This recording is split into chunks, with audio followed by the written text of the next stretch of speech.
શ્રી કૃષ્ણ, જય જલારામ બધાને. કેમ છો બધા? તો એક વિડીયોનું શૂટિંગ કરવાનું છે એટલે બધી તૈયારી કરી. આજ સવારથી વિડીયો શૂટ કરવો હતો, બ્લોગ બનાવવો હતો, પણ આંસીબેનને આજથી 9:30નો ટાઈમ થઈ ગયો. જે 10:30નો હતો ને એને બદલે 9:30નો થઈ ગયો. તો આજે 2 દિવસની રજા આવી શનિ રવિની, એટલે થોડુંક એમ છોકરાઓને ટફ લાગે. અને કાલે મારે થોડું ઘણું વધારાનું કામ હતું, એટલે આજે મંડે જ વિડીયો શૂટ કરીશ. હજી અપલોડિંગ કરીશ, એડિટિંગ કરીશ, અપલોડિંગ કરીશ. આજ મારે થોડુંક બર્ડન થઈ જશે. અને એક રિક્વેસ્ટ આવી હતી કે યોગા, તમે જે ક્વિક યોગા કરો છો ને એ બતાવો. એની પહેલાં એવી હતી, પણ યોગાનું શૂટિંગ મને થોડુંક પોતાને કમ્ફર્ટેબલ નથી લાગતું. કારણ કે છે ને, આપણે યોગા કરતા હોય કે કોઈ પણ વર્કઆઉટ કરતા હોય ને ત્યારે આપણા કપડાં છે, બોડી પાર્ટ્સ હોય, એ બધું કેમેરામાં એ રીતે દેખાય નહીં. મને થોડુંક ઓછું ગમે. છતાંય કંઈક ટ્રાય કરશું એ રીતે, જે મને કમ્ફર્ટેબલ હોય ને એ રીતની એક્સરસાઇઝ હોય ને હું તમને કહીશ અથવા બતાવીશ કરીને, બરાબર? તો બસ હવે હું એક વિડીયો શૂટ કરી લઉં, પછી મળું પાછી તમને. પાણીપુરીનું પાણી બનાવવા માટે મેં એકદમ વધારે પ્રમાણમાં ફુદીનો લઈ લીધો છે. 100 ગ્રામ જેટલા ધાણા લીધા છે, દાંડલા સહિત. અને ફુદીનાની દાંડલી જરાક પણ ન આવવી જોઈએ, એનાથી એકદમ તુરો ટેસ્ટ આવે છે પાછળથી.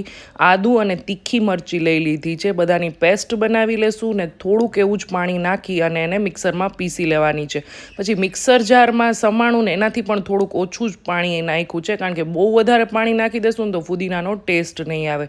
ચાટ મસાલો, એવરેસ્ટનો પાણીપુરી મસાલો, સંચળ, 2 નંગ જેટલા લીંબુ અને 2 ચમચી ખાંડ, લીંબુને બેલેન્સ કરવા માટે. અને લીંબુના 2 છોતરા હોય ને એ ભેગા કરીને આપણે જે મશીનમાં નીચોવતા હોય ને એ પાણીમાં નહીં કરવાનું, કારણ કે એનાથી છે ને બીનો પણ ટેસ્ટ આવી જાય છે ભેગો, અને એ પણ પાછળથી તુરું લાગે છે. એટલે પાણી બનાવતા હોય ને ત્યારે એ રીતે નહીં કરવાનું, અને 8 થી 10 કલાક વહેલું બનાવી લેવાનું. હાલો, સાડી પહેરી લીધી કે આજ ખાલી આમનામ દુપટ્ટો રાખ્યો જ? હે? કાલે તને સાડી કોને પહેરાવી હતી? સન્ડે હતો તો કોણે પહેરાવી હતી કાલે? નહીં, મમ્માએ નહોતી પહેરાવી. કોણે પહેરાવી હતી? નહીં, ઈયાએ નહોતી પહેરાવી. એક જ માણસ વૈધું. કોણે પહેરાવ્યું તું? નહીં હો, ડેડીએ પહેરાવી હતી. દીપક કે મને ન આવડે, તો મને કે ને, દીપકને કે નહીં પહેરાવો. નહીં પહેરાવી હતી ને? આજે ને થેપલા બનાવ્યા છે. જો અંશુબેનને ભાખરી ને કેચઅપ આપ્યા હતા, પણ કાંઈ ખાધું નથી. અડધી ભાખરીના કટકા કર્યા હતા, આમને આમ પડ્યું છે.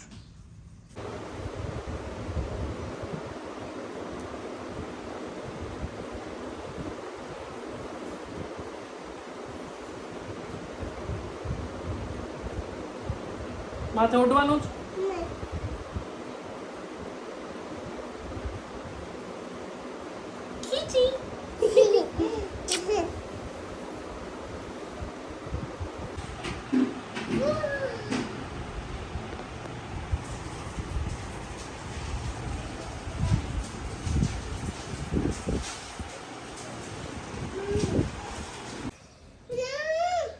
પાણી પીવું હોય તો મને એક અગી આપવી પડશે. તે સવારની મને એકેય અગી નથી આપી, તો જ હું આપીશ. આ બાજુ ઉપર મારો દીકરો આવડા છે ને ત્યારે અગી લઈ લ્યો, પછી મોટા થઈને એને શરમ આવશે. આપણને તો નહીં આવે, પણ એ લોકોને બહુ આવે પછી કિસ કરતા, હગ કરતા. એટલે આવડા હોય ને ત્યારે આનંદ કરી લેવાનો બધું, બરાબર ને અંશુ? જો આજે મારી હેલ્પર નહોતી આવી ને, તો થેપલા તો બની ગયા હતા ઓલમોસ્ટ, કારણ કે વિડીયો બનાવ્યો હોય એટલે અમારું પણ સાથે રસોઈ થઈ ગઈ હોય. અને હિયાબેનને હજી વાવવાની વાર હતી, તો મેં કીધું લાવ એકવાર તો ઉટકી લો, હજી જમી લઈશું ને એટલે પછી વળી પાછા થઈ જશે વાસણ. અને મારા હાથે છે ને બહુ બધા વાસણ થાય. મારી મમ્મી ને મારા સાસુ બેમાંથી એકેયના હાથે એટલા વાસણ ન થાય, પણ મારા હાથે બહુ થાય. તમારે એવું હોય ને તો કમેન્ટ કરજો. અને બસ પછી હવે જમી લેશું.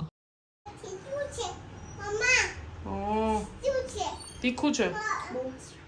સારું બન્યું? સારું લ્યો. આજે જમવામાં છે દહીં, થેપલા અને પાપડી. કાલે તમે વિડીયોમાં જોયું હશે ને એકદમ મસ્ત સોફ્ટ એકદમ પોચા રૂ જેવા થેપલા થયા હતા. ટ્રાય કરજો ઘરે. એક લોટ બાંધવામાં થોડુંક ધ્યાન રાખવું પડે, ઢીલો ન થઈ જાય ને એના માટે ફટાફટ કરવા પડે. ને સાથે છે ગોળ કેરીનું અથાણું. શું કરવું ઉત્તર? આ ડુંગળી એને ખોલવી છે. જો આ બટેટાની હાલત જો, એક અહીંયા હશે, એક અહીંયા છે, અહીંયા બધું વેરણ છેણણ છે, અને હજી અહીંયા ડુંગળી લસણ જે પડ્યું છે ને બધાયના ફોતરા એને કાઢી નાખવા છે. બીજી વાર એટલા વાસણ થયા હતા એ ઉટકા. હવે એ ઉટકીને એટલી વાર મેં દુલાવ બટેટા બાફવા મૂકી દઉં, માખણ કર્યું, હિયાનો લંચ બોક્સ ને એ બધું હતું એટલે એ બધા થોડાક થયા હતા પાછા વાસણ ઓલા ગોઠવી નાખ્યા. અને અહીંયાની જો હાલત જુઓ તમે ઘરની. હું આ વ્લોગ ન બનાવવાનું કારણ થોડુંક આય છે 10-20%. જો આમ જ હોય, આખો દિવસ આમ જ હોય. જેના ઘરે નાના છોકરાઓ હોય ને, આમ જુઓ હજી અહીંયા પૂરું કર્યું, આમ જુઓ.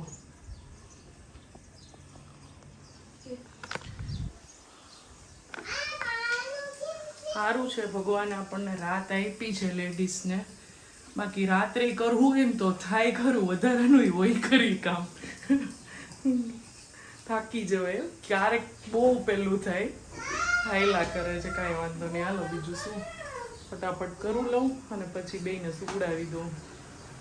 કાલની તૈયારી કરું છું. કાલ સન્ડે હતો ને તો એ દીપકને મેં કીધું, એને થોડીક તબિયત નહોતી સારી ને મને આખા બોડીમાં કળતર થતું હતું એટલે કામે હતું, બહારના કામ હતા. તો પછી એ બધાય પતાવ્યા. પછી મેં દુલાવ આજની તૈયારી કરી લો. પાણીપુરી છોકરીઓને ખાવી હતી ને તો ફુદીનોની બધું લઈ આવી, આદુ ને એના તીખા મરચાં સ્પેશિયલ હોય. પછી કિચન કિંગ આલો એવરેસ્ટનો મસાલો નહોતો, ચાટ મસાલો, એ બધું લઈ આવી. થોડું ઘણું બટેટાનું ને એ બધું હતું, કારણ કે આમાં વ્યવસ્થિત બટેટા જોઈએ તો એ બધું લઈ આવી. એટલે કાલની આ તૈયારીમાં જો ને સવારની આમ નામ છું, કારણ કે આ દીપક એ વહેલા નીકળી ગયા હતા ને તો મૂકવા મારે જવાને તો ડેઈલી મૂકી આવે ખરી. ને 2 દિવસ બેનને રજા પડી એટલે થોડુંક કચકચ ને એ બધું હતું. આજથી એને લંચ બોક્સ ચાલુ થયું એટલે સવારમાં બધાની પહેલાં ભાખરી કરી અને ભાખરીને સોસ એને આપ્યા. એટલે ઉઠ્યા ને ત્યારથી આમ નામ 3-3 જ્યારે તમે ફ્રી થાવ ને ત્યારે તમે બેહી શકો. હાયલા કરે બીજું શું. જો અમારા ઘરે હિયાના ફ્રેન્ડ્સ આવ્યા છે. હિયાના ફ્રેન્ડ્સ ને એ અમારા આનુના ફ્રેન્ડ્સ. હાય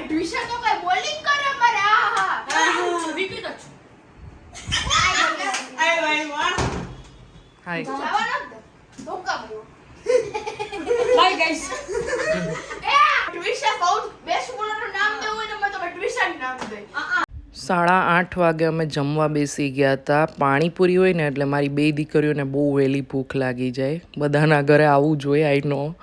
એટલે તમારા છોકરાઓ આવું કરતા હોય ને તો કમેન્ટ કરજો. અને અમે આવી રીતે છે ને ચણામાં ડુંગળી ને પૂરીનો ભૂકો મિક્સ કરીને ખાઈએ. રાજકોટમાં એ રીતે મળે. ને માવાની અંદર ધાણા મિક્સ કરી દઈએ ને તો બહુ જ સરસ ટેસ્ટ આવે, પણ મારી દીકરીને નથી ભાવતા એટલે મેં નથી કરેલું એ રીતે. ને આવી રીતે ચણા ડુંગળી મિક્સ કરીને એકવાર ટ્રાય કરજો, બહુ જ સરસ લાગે. ને મને ખબર છે અત્યારે બપોરે 2:30 વાગે જમીને બધા બેઠા હશો ને તો એ મોઢામાં જોઈને પાણી આવી જશે. તો પાણી આવ્યું હોય ને મોઢામાં તો કમેન્ટ કરજો મને. ને જો અમે પણ જમવા બેસી ગયા. ચાલો ઓલમોસ્ટ બધું કામ પતી ગયું. કાલ સવારે છોકરીઓને જે નાસ્તો લઈ જવાનો છે ને એની તૈયારી કરી લીધી. હવે બહુ ટાઈમથી એક ક્વેશ્ચન આવે છે કે તમે આંસીનું ગોળિયું કેમ બેડ ઉપર રાખો છો? તો એની પાછળ કોઈ એવું બધું મોટું રીઝન નથી, કારણ કે અમારે બેડ બહુ મોટો છે અને આંસીનું ગોળિયું નીચે રહી જાય છે. એવું નથી કે નથી રહેતું, પણ એને બહુ વધારે હિંચકા જોઈ એટલે એ હિંચકા છે ને અહીંયા નીચે નથી નખાતા, એટલે બેડ ઉપર રાખી છીએ. અને હવેના જે આવે છે ને સ્ટીલના ગોળિયા એ કોઈ એટલા બધા મજબૂતે નથી હોતા, એટલે આમ પાયા હલે નહીં અને વ્યવસ્થિત આપણે એકદમ વધારે જોરથી આમ ફાસ હિંચકા નાખી શકીએ. એ બેડ ઉપર રાખી છીએ. ફટાફટ એને જેવા વધારે હિંચકા ફાસ નાખીએ ને એટલે તરત સૂઈ જાય ને ધીમા હિંચકામાં એ સૂતી નથી. બીજો એક ક્વેશ્ચન હતો કે તમારા સસરાનો શું બિઝનેસ છે, અહીંયા કોડીનાર શું બિઝનેસ કરે છે? તો પપ્પાને હોલસેલ કરિયાણાનો બિઝનેસ છે કોડીનારમાં. ત્રીજો ક્વેશ્ચન હતો મારા પપ્પાને મોરબી શું ધંધો છે?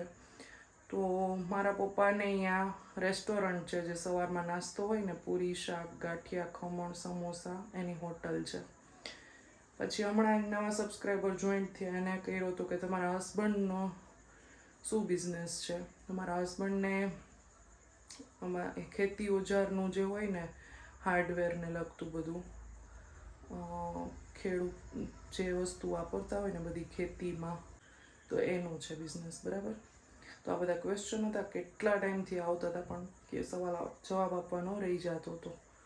તો મેં કીધું લાવા જવાબ આપી દઉં. મારા અંશુબેન અવાજ કરતા હોય ને તો કંઈ શાંતિથી વાત ન થાય એટલે.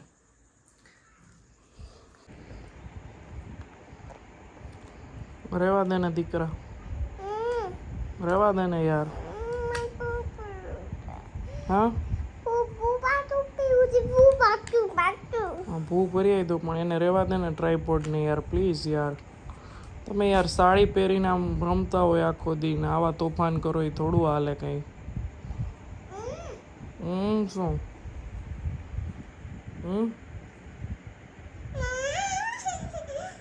મમ્મા ને દાદી ને નાની ને એ બધા ભલે ન પહેરે, આપણે તો રોજ સાડી જ પહેરવાની હો બરાબર ને. બહુ ગમે ને સાડી. કાલ પ્લે હાઉસ એ સાડી પહેરીને જવું છે. હા કંઈ અહીંયા ન પહેરાય, ન પહેરાય.